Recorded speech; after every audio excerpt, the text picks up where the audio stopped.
वक्रतुण्ड महाकाय सूर्यकोटि समप्रभ निर्विघ्नं कुरु मे देव सर्वकार्येषु सर्वदा।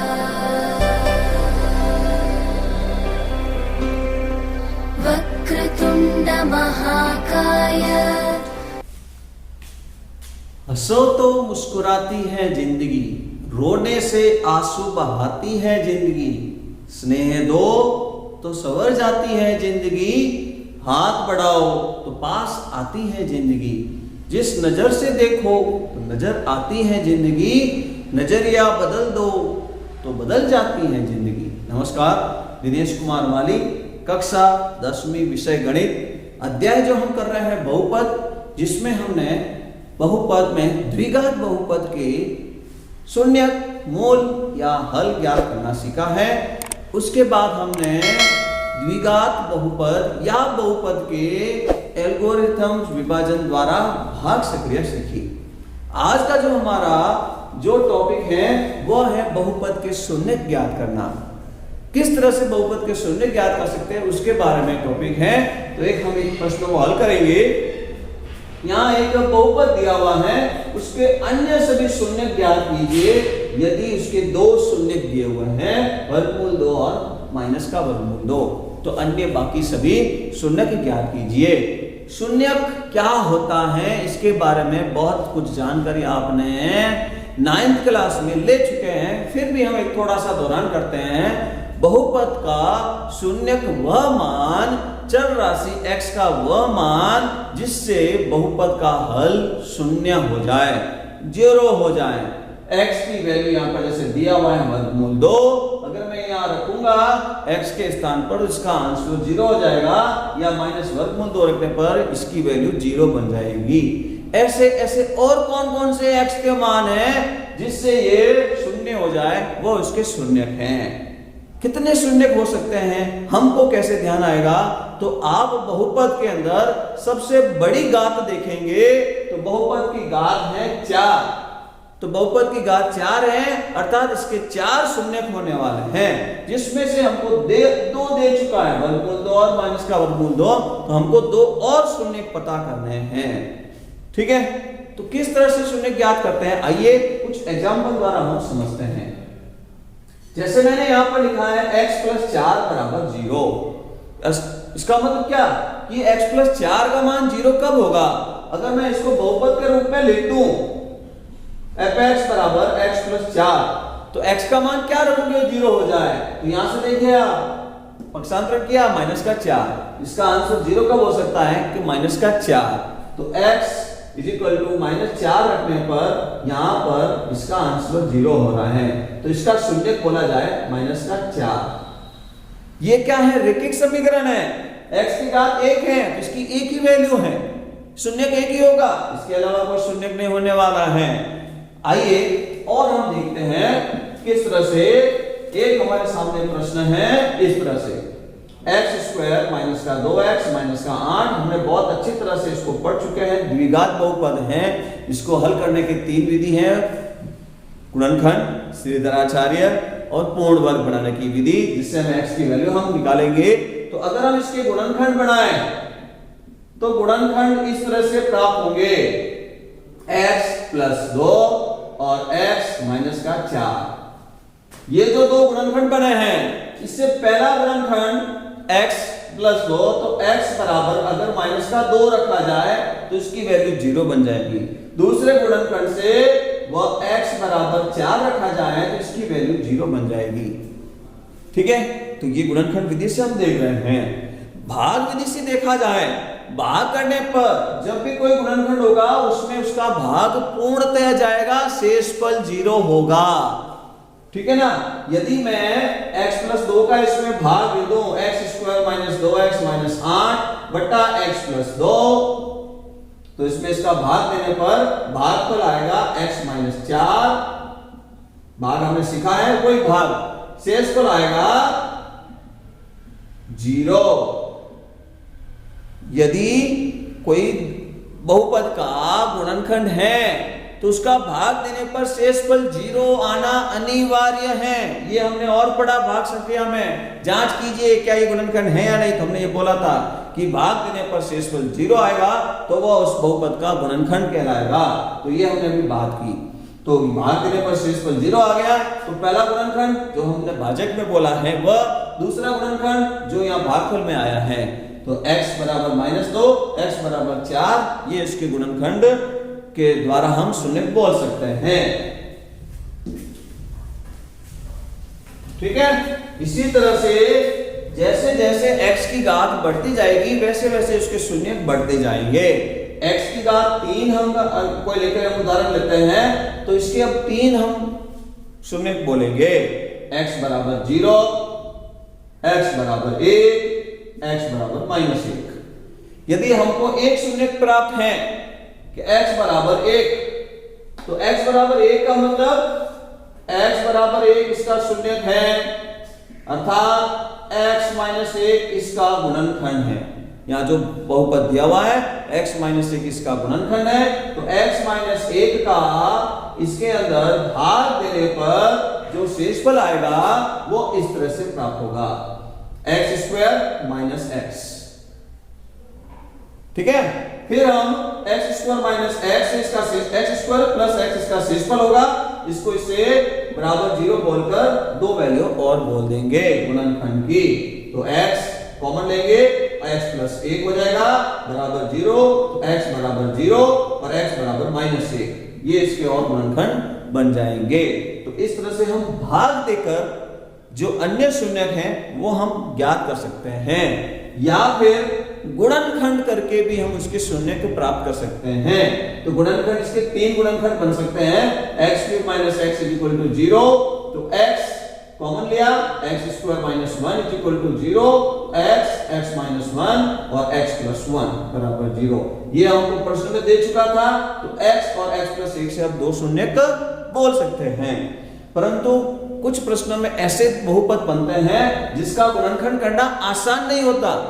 आपको बोले कि इसका गुणनखंड से आप गुणन कर दो और बाकी वाले शून्य बोल दो, तो घात 4 है, घात 5 है, या कुछ प्रश्नों में ऐसे बहुपद जटिल है जिसका गुणनखंड करना आसान नहीं है। तो उसमें हम जो शून्य दिए हुए हैं उसका भाग देकर शेषफल प्राप्त करें। शेषफल 0 आएगा, भागफल से जो आएगा उसके गुणनखंड से हम अन्य शून्य ज्ञात कर सकते हैं। तो हम यही काम करने वाले हैं। तो देखिए अब इस प्रश्न की हम शुरुआत करते हैं। तो देखिए इस तरह से x बराबर वर्गमूल 2 व x बराबर -√2 ये इसके शून्यक हैं।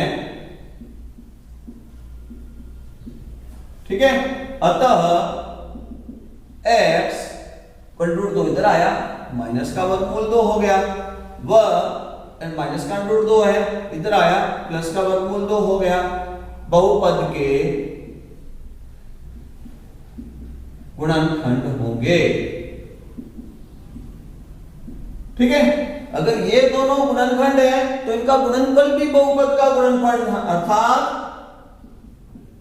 मैं इन दोनों का गुणा कर रहा हूं।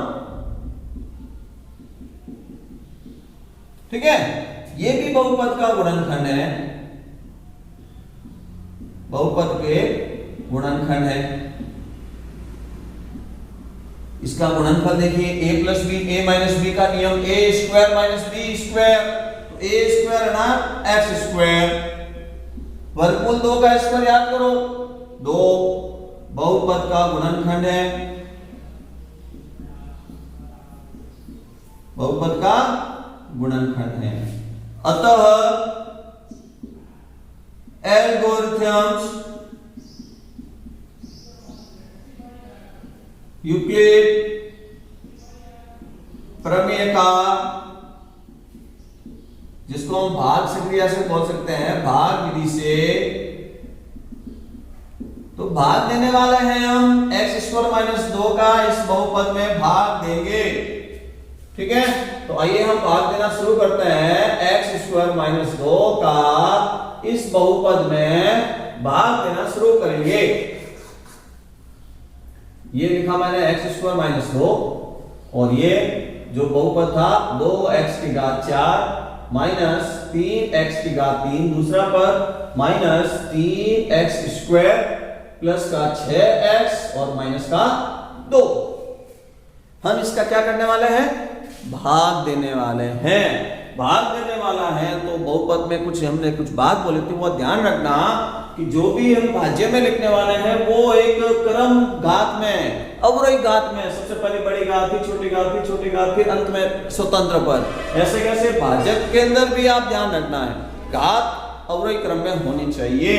कुछ इसको हल करने के लिए हम प्रक्रिया का दोहरान करेंगे, तो यहां से अपने समझने के लिए प्रक्रिया यहां लिखूंगा। कौन कौन सी भागफल प्रक्रिया हम पढ़ाएंगे तो मैं यहां लिखता रहूंगा। तो भागफल 1 के लिए हम काम करेंगे। भागफल 1, जो बड़ा पद है भाज्य में से उसके अंदर जो भाजक में x का पद है उसका भाग दिया जाए। भाग देने पर घातांक का नियम, आधार समान होगी। पहले आप निशान का गुणा, निशान है ही नहीं, प्लस ही बोलेंगे, 2/1 2 बोला जाएगा। x की घात 4 में x की घात 2 का भाग, घातांक का नियम, आधार समान है, भाग के अंदर घात को घटाते हैं। 2x स्क्वायर नंबर 1 भागफल। भागफल नंबर 1 आ चुका है। तो प्रक्रिया को पूर्ण करने के लिए जो भागफल अंक आया है उसका भाजक से गुणा करके सजातीय पद समान पद वाले के अंत में जमाना है। नीचे नीचे नीचे जमाएंगे। 2x स्क्वायर का x स्क्वायर से गुणा करेंगे, 2x की घात 4 माइनस का 2 × 2 4x स्क्वायर। एक यहां पर पंक्ति खाली छोड़कर लाइन खींचेंगे। जब भी हम यहां भागफल से गुणा करके लिखेंगे, प्रथम पद सदैव जो ऊपर घात है उसका सजातीय पद आएगा, आना ही चाहिए। ये प्लस का है, ये माइनस का हो जाएगा, ये प्लस का हो जाएगा, प्रथम पद कैंसिल हो जाएगा प्लस माइनस से। ये एक पंक्ति खाली छोड़ेंगे, घटाना होगा, घटाने के लिए चिन्ह परिवर्तन करना जरूरी है। फिर हम वापस भागफल के लिए काम करेंगे, तो जो जो यहाँ पद रहेंगे, घात 4 कैंसिल हो चुकी है तो घात 3 से शुरुआत होगी, -3x³, यहां पर माइनस का 3x² प्लस का 4x² तो प्लस का 1x² बोल देंगे, प्लस का 6x और माइनस का 2 बोल देंगे। भागफल 1 का काम पूरा हुआ। भागफल 2 का काम शुरू करेंगे। भागफल द्वितीय, तो वही वापिस कौन सा पद है कि माइनस का 3x की घात 3 है। प्रथम पद भाजक का x² लेकर, आगे कुछ नहीं 1 है, माइनस प्लस माइनस बोला जाए, 3/1 3 बोला जाए, x की घात 3/x²। फिर नियम घातांक का, आधार समान x, घातों को घटाइए, भाग के अंदर है तो x की घात 1 बोला जाए। 1 लिखें या नहीं लिखें, घात में चलता है। 3x भागफल नंबर 2 आ चुका है। तो ये 3x आया है। पुनः वापस 3x का गुणा करके यहां से यहां कितनी बार भाग गया वो हमको लिखना, -3x × x², तो माइनस का 3x की घात 3। यहां घातों को जोड़ना है, गुणा करना है, x² × x, घातों को जोड़िए, -2 × -3x, माइनस माइनस प्लस का 3 दूनी 6x हो गया। एक लाइन खाली छोड़कर फिर यहां पर लाइन खींचनी है, घटाने का काम करना है। पहला पद सदैव बराबर आना चाहिए। घटाने के लिए प्लस और ये माइनस का, प्लस माइनस पहला पद कैंसिल भी होगा। फिर x³ निकल गया, तो अब आप इस x² से शुरुआत करेंगे, तो 1x² प्लस का और ये माइनस का, फिर ये भी कैंसिल हो चुका है, तो क्या रह गया, माइनस का 2 रह चुका है। ठीक है। फिर भागफल नंबर 3, तो भागफल नंबर 3 कब तक ऐसे भाग करते जाना, तो ये नियम मैंने बताया था कि जब तक भाजक के अंदर घात जो है उसके बराबर है तब तक भाग देते जाना, कम होते ही भाग देना कैंसिल कर देंगे। x की घात 2, x की घात 2 बराबर है, भाग देना होगा, कम नहीं हुई घात। तो भागफल नंबर 3 के लिए काम करेंगे। भागफल नंबर 3, तो हम बात करेंगे यहां से x की घात 2 पहला पद है, यहां पर भी x की घात 2 पहला पद है, दोनों पद बराबर हैं, कैंसिल हो गया, प्लस का 1 बोला जाए, प्लस का 1 बोला जाए। तो 1 से गुणा करेंगे, प्लस का 1 है, गुणा करेंगे वो का वो समान पद आ जाएगा। एक लाइन खाली छोड़ेंगे, घटाने पर तो ये प्लस का था माइनस हो जाएगा, ये माइनस का था प्लस हो जाएगा और कैंसिल होकर 0 बोला जाएगा। कहा था मैंने गुणनखंड होने पर शेषफल 0 आएगा, तो शेषफल 0 आया, इसका मतलब ये हमने जो गुणनखंड से बनाया था इसलिए शेषफल 0 आना ही था। तो यहाँ जो अंतिम जो हम यहाँ पर जो भागफल बोलेंगे, इन भागफल से जो शून्य अन्य है शेष x की घात 4 थी, 2 शून्य प्रश्न में दिए हुए हैं, 2 हम इससे ज्ञात करेंगे। ठीक है, तो अब देखिए आगे क्या करना है, इसके लिए मैं आगे काम कर रहा हूं। ये भाग फेयर काम है, इसको आपको नोट्स में दर्शाना होता है। आगे देखेंगे आप, तो भागफल हमको जो प्राप्त हुआ x² - 2 का भाग देने पर भागफल 2x² - 3x + 1 व शेषफल 0 है, शेषफल 0 है। ठीक है ना, अतः 2x² - 3x + 1 भी बहुपद का गुणनखंड है।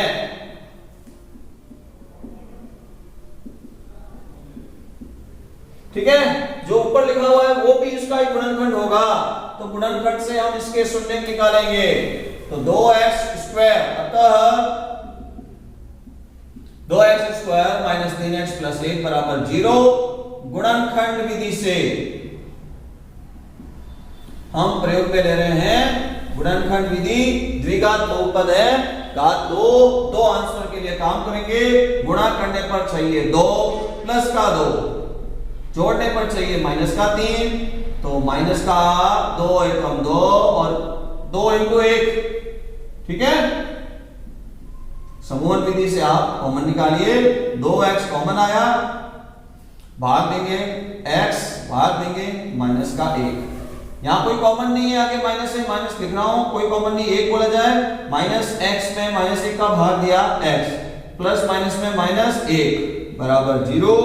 गुणनखंड विधि से यहां 2 गुणनखंड ये प्राप्त हो रहे हैं, तो 2 गुणनखंड से हम 2 आंसर बोलने वाले x के, वही x के आंसर 2 यहां इसके शून्यक कहलाएंगे। x - 1 बराबर 0, तो x बराबर 1, 2x - 1 बराबर 0, 2x बराबर 1, x बराबर 1/2। अतः बहुपद के शेष अन्य सभी शून्यक, ठीक है, 1 व 1/2 हैं। ये जो हमने विधि बनाई है, ये शून्यक ज्ञात करने की विधि है।